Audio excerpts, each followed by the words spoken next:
So I've got two windows which I've got. One is basically to look at an organization from a perspective of how we are able to look at a range of HR strategies which can be applied within an organization. And I think in order to understand this LO, we need to look at a organization with a substantial size. Having said that, it's not necessarily, but maybe we can see the broad perspective of the range of strategies which an organization can employ if we choose a big enough organization. So I've looked at Network Rail, and what we've got is their strategic resource plan that we will dip into while covering the learning outcome 3. Now, in learning outcome 3, before I get into that, we'll do a quick recap in terms of what we have looked at covering so far. One of the things, if you recall, when we had discussed what is the role of HR, and to a certain extent where does that role apply. So what we looked at was we did a bit of discussion on you mentioning about what does HR do in an organization. So here what I've done is I've kind of put that across as saying that hang on, I put that somewhere.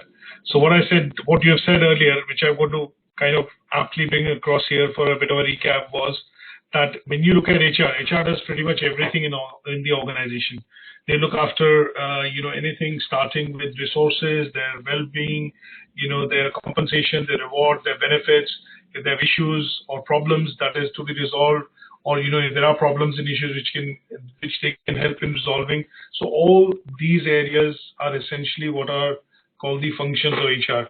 But having moved forward from the overall understanding of HRM, human resources management, what we also delved into was to try and understand the key bits which are revolving around how this department works. So we looked at the process of human resources planning, and in that what we did was all the things that you had mentioned: recruitment, selection, reward strategy, their performance, well-being, welfare, health and safety, everything, compensation, all that. Then we break it down into individual components, and there are 6 or 7 key broad aspects or areas that we say that when we look at human resources planning, they cover, and they look at things like recruitment and selection.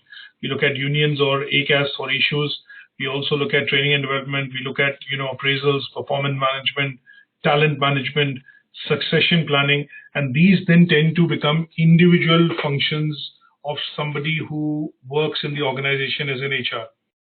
Now, at some stage in the learning outcome 2, we then also looked at briefly defining and relating strategy to HRM. So when we looked at the aspect and definition of strategy, we normally consider in the case of business or business strategy, but how do we relate the word strategy and combine it with HRM or human resources management? That is where we looked at the aspect of understanding that when you look at long-term planning, specifically with respect to the human resources and their deployment within an organization, that involves creating some sort of a plan, and that plan, when it is long-term, tends to relate to what is called the strategy. Now, in some organizations, we looked at the planning could be for 12 months, 18 months, 3 years, 5 years. We look at Marks and Spencer's 10 years. We look at big companies like Kraft, Unilever, Procter and Gamble. We look at some, big charities like Oxfam. There, the planning tends to be for a number of years. So when we look at this aspect of long-term vision of how human resources are going to be managed and deployed and utilized to achieve aims and objectives set for within the organization, aims and objectives being yearly, annually, biannually, things like that. But when we look at mission and vision and combine that with the long-term planning, that is where the aspect of strategic HRM actually, or the process of HR becoming strategic, actually starts to emerge. Now, a lot of organizations put together a lot of strategies, and sometimes when these strategies from a long-term perspective are put forward, what they then tend to do is basically look at mapping some of these strategies with regards to their competitors. So what the competitors are doing. So it could be, say, a simple example of mapping compensation. If they're looking at deploying people or hiring new resources within the organization, how do they set the bar for the salary, the benefits, the perks? or overall the compensation package, they have to look at a bit of benchmarking with their competitors, with the market, and that is where again this function becomes strategic. Now, in the third learning outcome, what we want to be able to do also, very briefly, in the second learning outcome, we also looked at how do HR managers develop and deploy these strategies within the organization. So here is where we looked at some of the models. We looked at even models like the theory of motivation, wherein Maslow's theory could be applied, because there are employees at different grades and different levels and with different experience of number of years of working within the organization. So their motivation factors and how they get motivated within the organization, also varies. So HR managers are able to, kind of create and then deploy some of these strategies which are related to, say, the key aspect of motivation of an employee. So employees normally at the junior level, would have more motivation towards, say, getting into the job role, doing their day-to-day jobs, and at the end of the month getting paid. But employees at the middle management level or at the middle level of the organization are more concerned about, job security, things like, wages, things like how much role do they play within the organization, and to a certain extent start looking at the aspect of responsibility that they shoulder, which allows them to move into which basically marries into what is called their career development or career development plans. And when you look at people in the senior management or the highest cadre of working within the organization, wherein they have responsibility for other staff, budget, for example, they look at risk assessments and things like that, wherein they have responsibility more than their day-to-day job description. That is where we see that HR then tends to be specific in applying and deploying the strategies required at that level to motivate that person. And in some cases, it could be just a 2%, 3% wage rise at the lower level, but at the middle level, you might want to not just look at a pay rise or but it could be a rise in terms of responsibility, a promotion. At the highest level, it could be things like stock option plan, long-term career planning, or moving into a strategic direction, leading some projects and things like that. So that is where the deployment of strategies tends to vary depending on how, where, and with what experience and at what level you work within the organization. And some part of this aspect involves what is called, a lot of benchmarking that they do, which is with respect to external agencies and organizations, in order to ensure that what they are creating or putting together as a process internally works, because they are able to match, kind of related to what's happening in the market with regards to their, key other key market players or, competitors. Is that okay in terms of a quick recap? Yeah, it's a quick recap. And then what we are looking at in learning outcome 3 is primarily looking at understanding what are the range of strategies applied. What could be the types of strategies which an HR manager could use, whether they are resource-based, it could be, strategies which are primarily related to capabilities or building capabilities. And in some cases, you will look at, there will be strategies which are related to understanding the, the value chain or where the organization actually works in the whole ecosystem, and then marrying it with all the aspects of, and not marrying, but relating it to all the aspects which are important for the organization to function, which could be stakeholders, customers, suppliers, external bodies, and employees and staff within the organization. So in this learning outcome, we are looking at primarily focusing on how does HR, identify 3 or 4, 3, I think, in general, broad-based strategies, and how do they then apply these strategies within the organization. So what I've done is put together a few slides which primarily focus on recapping, plus also looking at explaining how a range of strategies are, looked at from a point of view of, HR managers' perspective, or when you wear an HR manager's hat, apart from, doing your day-to-day role. So the first thing that we look at in particular would be to understand, acquiring needs.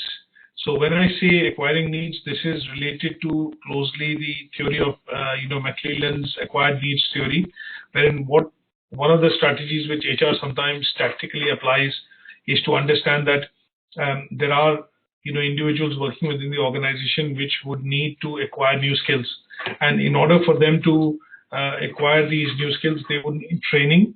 In some cases, you will see job rotation becomes a possibility, because if the managers feel that the person has become complacent, or the job has become too mundane, then in those cases, what you will see is that the person is ideally we do a bit of an analysis, which could be a SWOT analysis or a performance appraisal. And what you do is you look at what are the areas within the person has strength, and what you do is you look at a bit of a job rotation to put that person into a new role, and that new role allows the person to start performing, or maybe becoming a bit more say, for example, a bit more tuned to performing those new responsibilities, because he's got a new role, and that new role allows in fact expects the person to be being proactive rather than reactive, because here the need is that the person needs to adapt to the new role rather than not do it, because then in that case the person would be obviously looking at being made redundant. The other approach which sometimes HR managers do adopt when they look at applying this within the organization would be to look at task orientation, and obviously creating an environment which in general encourages or creates motivation, creates loyalty towards the organization.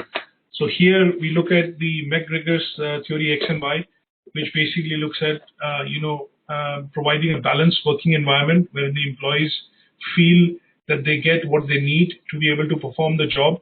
And in some cases, they and the other side of the thing would be to look at asking them to try out new things or new ideas in order for them to be, in order for the organization to have something called innovation, in order for the organization to have or take risks to be able to, get higher performance, and thereby, in terms creating an atmosphere which allows the environment to become charged, and in those cases brings out the best from individuals. So here, when we look at some of these strategies, what we're trying to do is relate some of the theories that we have studied earlier to see how HR can actually dip in to some of these theories to look at employing a particular strategy at a particular level. So if I say meeting acquired needs, this could be people who require reskilling, have been working in a particular department or in a role for a number of years, but at some stage the organization does feel that the person is required and does a valuable or provides a valuable contribution to the organization. But at the same, on the same side, what they also feel is that in order for the person to be able to grow into that role, the person then needs to acquire new needs or new types of skills, and that can be done if we look at placing the employee or giving the employee or the staff new responsibilities or a tougher assignment, which allows the person to again start exercising some of the skills experience that they have gained over the years. Theory X and Y looks at a balanced approach, but at the same time a more aggressive risk-taking approach, which allows the individuals to push boundaries, try and achieve new I would say try and achieve new areas in which the organization is trying to improve performance or productivity, and that is where this balance actually tends to come in. The third approach, which I would suggest, which sometimes HR departments, HR managers employ, is what is called the collaborative environment approach. So here we look at William Ochi's theory Z, which primarily means that here the HR tries to apply what is called the motivational techniques. They try and motivate the individuals more to be able to get more out of in terms of performance and productivity. Now, in this particular case, we also look at that the HR could also look at deploying resources from a point of view of their hierarchy. That means they look at grading, they look at distribution of responsibility, and the varying aspects of responsibility. And basis the performance that they are able to get, the individuals can get rewarded for, say, for example, or get rewarded, for showing excellence in performance or exceeding the objective set or the goal set would be to look at things like promotion, increase in wages. It could be performance bonuses. It could also mean that in some cases, the organization will also earmark or let's say identify you as a leader, as a future leader for within the organization, and then they put you into something called a talent management program or some sort of a training program to either look at developing you to take up senior roles, and that could be done through coaching in some cases, and it could be done through mentoring in some cases by asking you to shadow a senior person in the organization, which they do feel that is a role that you would be able to take or step into at a certain stage, in your working and in your experience within the organization. So these kind of three different types of broad-based strategies, what we do get to see, which HR tends to apply, tend to have some sort of a background in relation to how individuals get motivated, what kind of drives them, and to a certain extent, the previous experience and the skills that they have, which can be, which can be actually utilized, and in some cases, retraining can be done to sharpen those skills for the individuals to get into, different kind of roles. Is that okay? Yeah. Do you want to do the three? Oh, okay. I'm going to do the three. Now, this is what we generally get to see, which are, looking at the motivation theories, the leadership theories that we've studied, and we've just looked at the cliched approach of how the three different types, or a different type of strategy normally in most companies can be applied by looking at what they need. So they go out and recruit. If they don't have somebody that they are not able to recruit, or the budgets are out there, then they look at retraining the person within the organization.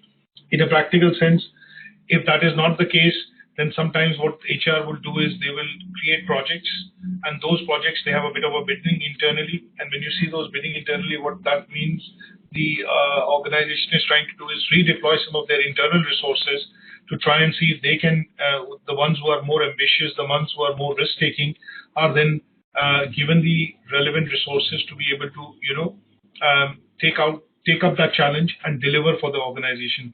And the third would be the cliched approach, in which what most HR departments do when they set annual goals and the aims and objectives set by the management on an annual basis, and they need to look at hitting the targets, or whether it's quality targets, service targets, sales targets, any sort of targets which are supposed to be hit.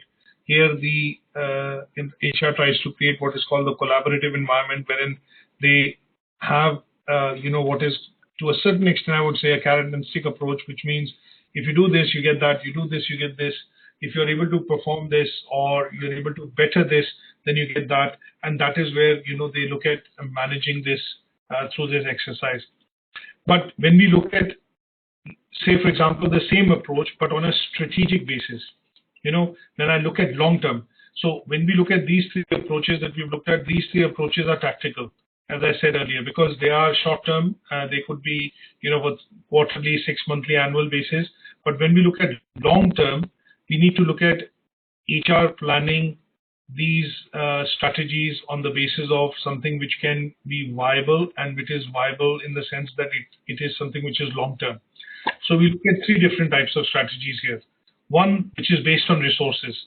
Now, this particular strategy looks at the context of what resources the organization actually possesses, what it needs to have, and how they can be deployed best to achieve the, say, for example, the advantage or the USP that they are trying to hit in the market in terms of differentiation. So here, when we look at organizational capabilities, we divide it into three. We have tangible resources, we have intangible resources, and then the most important component, which is what is called the human resources. And then between these three things, the organization looks at creating a resource-based strategy, and then they look at going to market to ensure that we've got the best people working in the best possible roles with the best possible compensation and the knowledge and experience. So that is where the organization is looking at setting its course to succeed, because they believe that if we have the right resources, we have the right people with the right skill set, we are going to succeed, provided these resources are made available to the employees, to go out and get that, objective fulfilled, or get that objective done.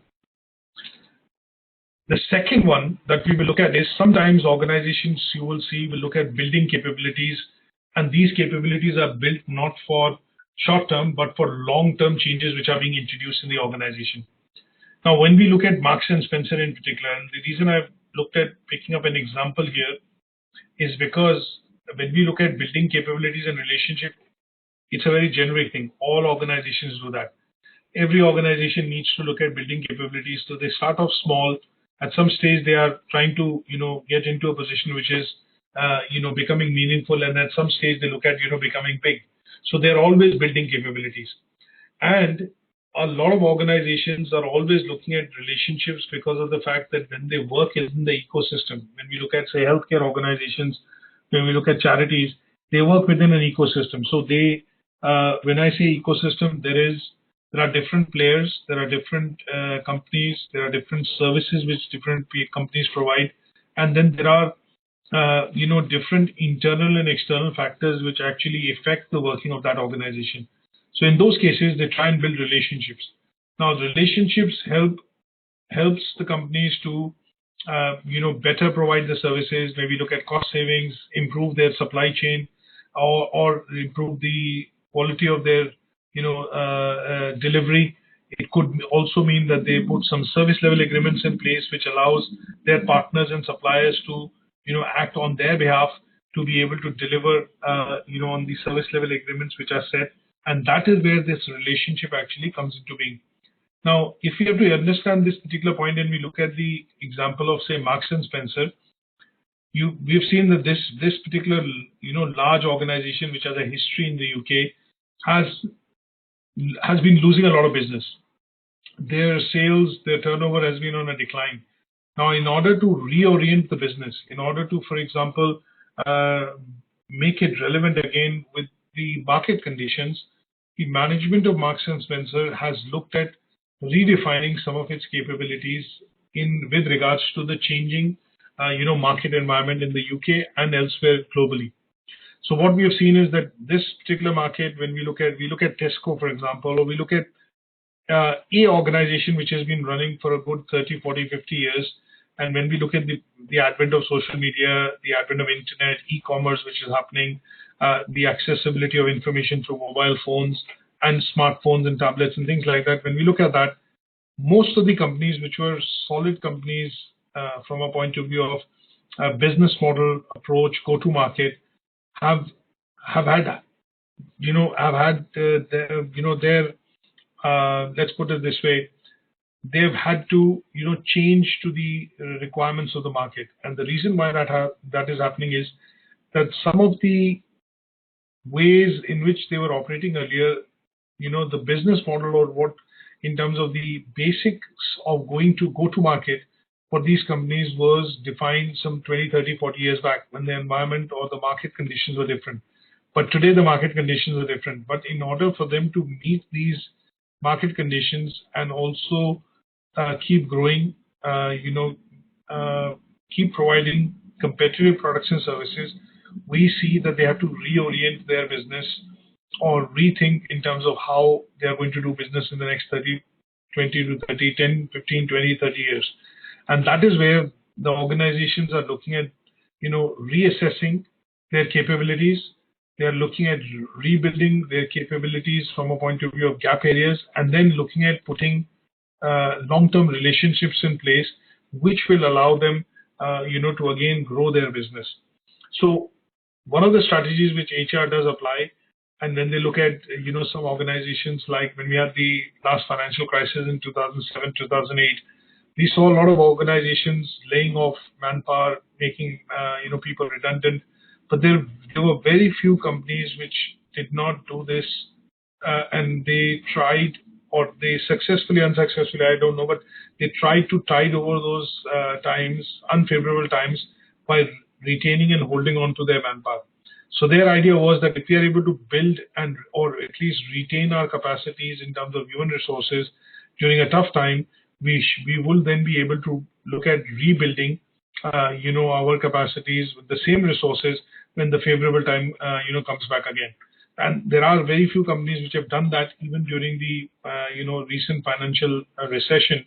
And Marks and Spencer has used that opportunity as an organization, as an example that I've taken here, to kind of look at rebuilding its capacities and realigning its business, considering the next 20 years in terms of, how the future is going to work, or how retailing in general is going to work within the UK and elsewhere globally. So that example, explains that when they put a plan in place to reduce waste going to landfills, recycling, renewable energy being used in some of their stores to be able to power, machinery, electricity, and things like that, they have looked at comprehensively rebuilding their capacities to reorient the business and make it successful within the 21st century. Now, some parts of that are growing. You look at Marks and Spencer Food, it is growing, it is generating profits for the company. But when you look at clothes, when you look at food and grocery, when you look at home, Marks and Spencer Home, these are some of the laggards which primarily are not growing or not showing enough robust growth for the company to be able to make independent profit in this, in this particular sector. So here, Marks and Spencer is looking at, in terms of HR, they don't want to lay off a lot of employees because they understand their face of the organization is, staff and employees which deal with customers on a day in, day out from their stores, from their retail locations. So they are looking at building or reskilling, in this case, if I use the word, adapting, retraining some of the staff and the resources to be able to, understand the 21st century digital side of things, so that some of their operations, which is moving online but still needs manpower or human resources to be able to drive that. So building capability and relationships. Is that okay? Yes, that's fine. And the last one that we look at is, in particular, is the understanding of value chain. Now here, sometimes you will see companies look at vertical integration. Sometimes you look at companies having horizontal integration. So when you look at those concepts, what we do tend to see is that at some stage, when companies look at, realizing that the market is becoming very competitive, and they will need to look at, let's put it this way, they will need to primarily look at, going to market with their products and services let me put it this way. When a company basically looks at selling their products and services in the market, even if it's a charity, when you look at any sector, what they will always look at is they will do a bit of an analysis to see who are their key competitors, what are their strengths, what are the weaknesses, what could be the threats which are coming across from, different organizations which offer the same products and services in the market. So in order for them to look at creating a competitive business model, in order for them to save costs, what they then start to do is do a bit of introspection into checking, the various aspects of the way the products and services are actually produced. So they look at their suppliers, their manufacturing process, they look at, things like their logistics, they look at transportation, warehousing, for example, they look at spends being done on, sales and advertising or marketing, and in some cases, how much they are actually spending on, when they look at providing customer support, because a lot of companies which provide products and services, when we look at the healthcare sector in particular, it is totally service oriented, and here the customers expect, a certain amount of service levels to be adhered to, and then they have to provide these services within those required standard levels in order for them to continue and be viable in terms of business. The reason why a lot of companies look at doing this is that if they know where costs can be trimmed, if they know where savings can be done, where in which areas there are issues which are arising because of maybe the process or procedures not being followed. Though in those cases, what we will see is that the companies, why they're trying to do this is, businesses, organization, companies, they're trying to do this is because they want to understand and pinpoint what are the key areas in which these issues or problems can be faced. And in those cases, when they understand that these are areas of gap, they then refocus on building capability and capacity within those areas so that it is able to support the business. Now, this could mean, if I give you an example here, when I say value chain, what we are looking at is, when we understand value chain, would be that if I have to break down a particular product and service and see how it is taken to market, you will see that the diagram which is on the slide, which basically says that at some stage when the product design is being made,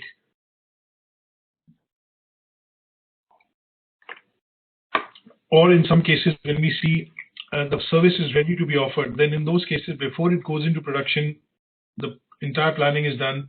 When the service or the product is produced and it is going to go to market, being in terms of going to the shelves, they look at planning, how much is to be stored, what is the inventory levels to be maintained, how the distribution of that product is to be done, how much money is to be spent in sales and marketing and advertising to generate demand.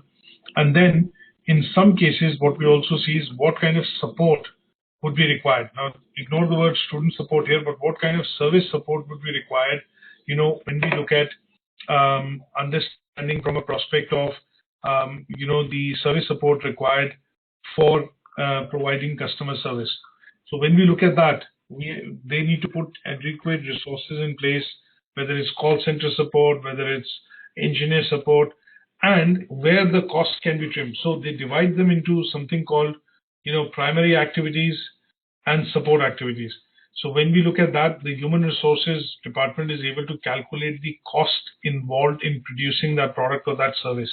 And when they know what is called the bill of material cost, to a certain extent, when we know that, I don't know whether you picked it up in the news yesterday, there was in the BBC News, there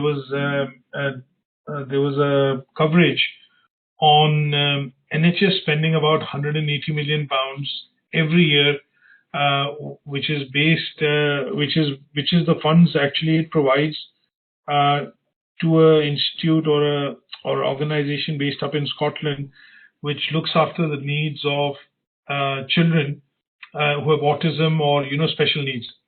And there's an investigation which was undertaken into that because they found that the kind of money which is being sent, and there are lots of complaints being received, and the kind of service which is supposed to be provided is not being provided by and the service level agreements which are being signed or agreed to are not being adhered by the provider. So NHS has gone in and obviously done a bit of an investigation with that particular organization. And what they found is, though the kind of work that they are doing is definitely helping, but the way in which the services are being delivered are not making sense, are not viable, to be sustained in the long run. So when you look at that and you try and understand each and every aspect of how this service is being maintained, that is where it becomes important for HR to understand the whole value chain, from where it comes, where it goes, how much is being spent at each stage. If that is known to HR, then at some stage when decisions have to be done, they clearly know where the trimming can happen, or where the resources can be, the inventory can be reduced, or the reduction in resources is possible without affecting the operations or the core operations of the company. Is that okay? Yes, that's fine. Yeah. This is something called value chain analysis, and we kind of borrow it from, one of the key frameworks which we do get to see within, business and management field.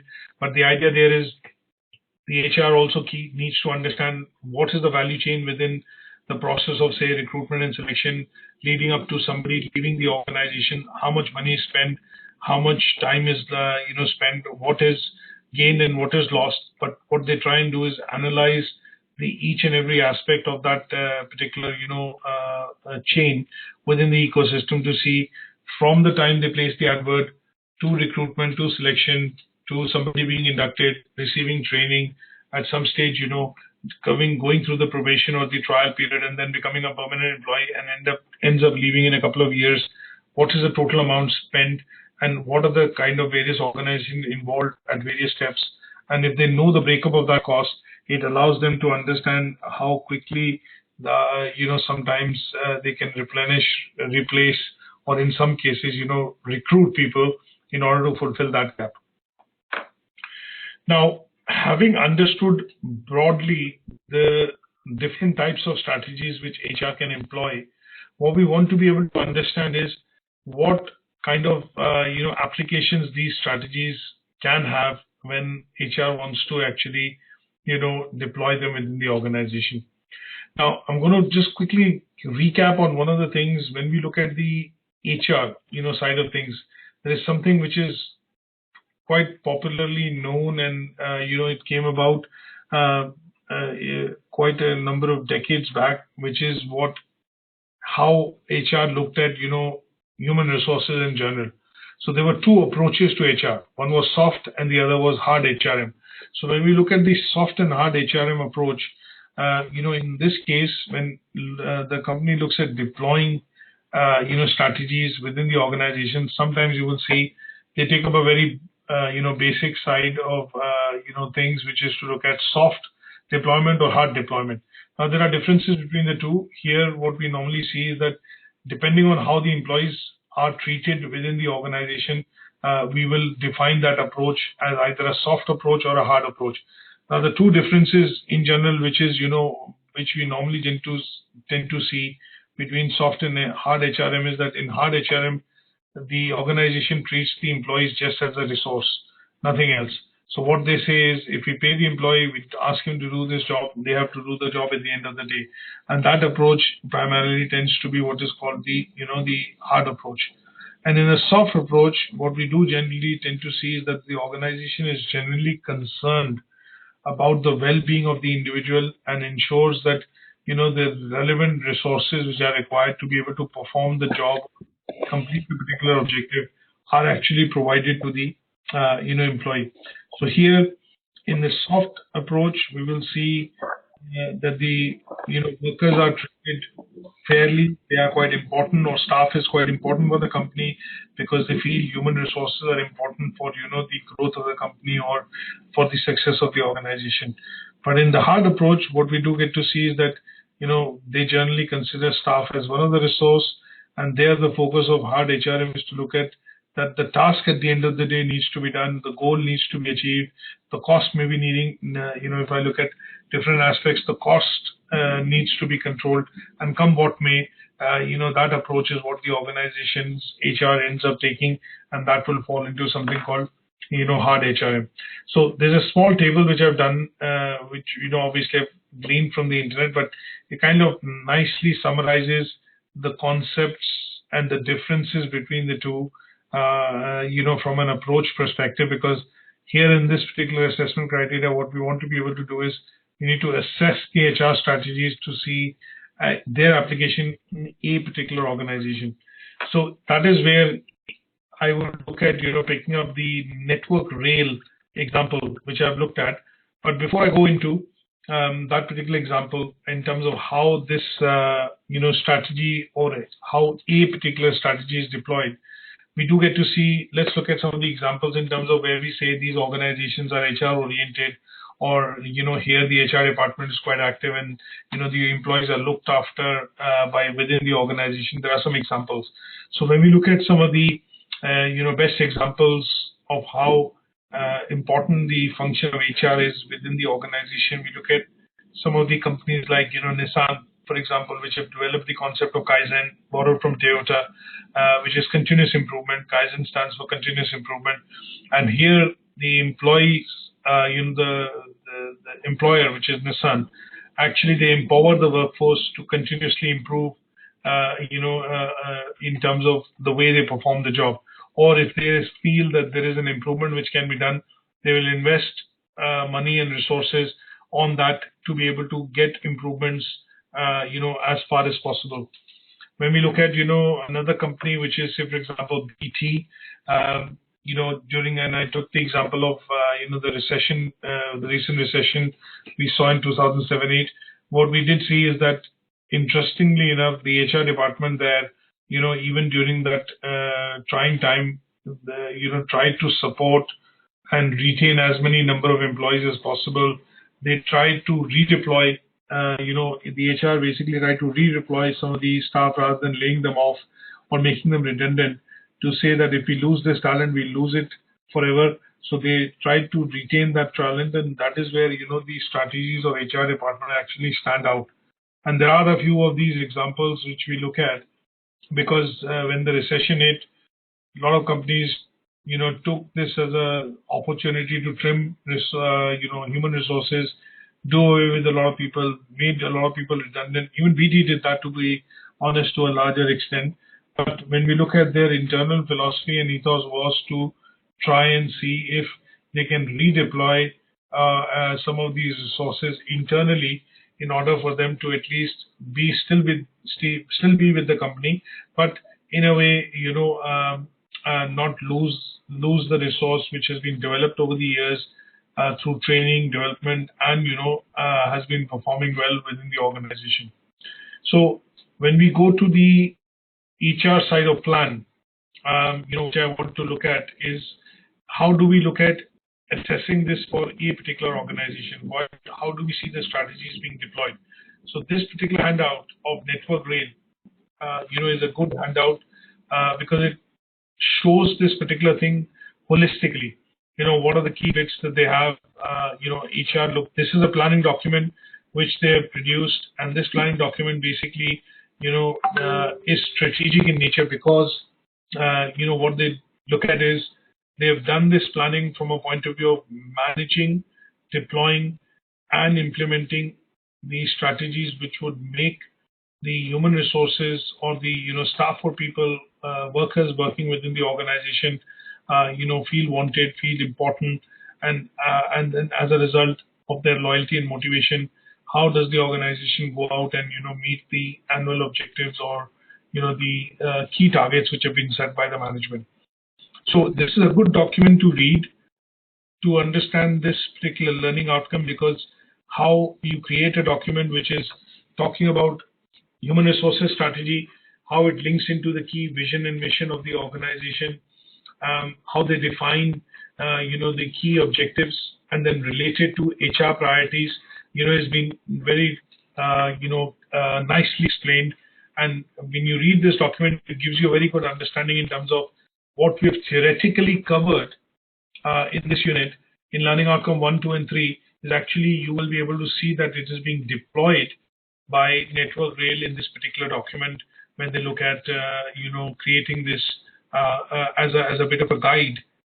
Let me put it this way, as a bit of a guide, considering the deployment across the organization, because they're in different locations, they have number of employees in thousands, and they're some of the key functions which some of the employees do are quite critical to the whole Network Rail, whole infrastructure of network, network infrastructure in general, as far as the rail network is concerned in the UK. Is that okay? Yes, that's fine. Any questions on this? Not really, no, not at the moment. Right.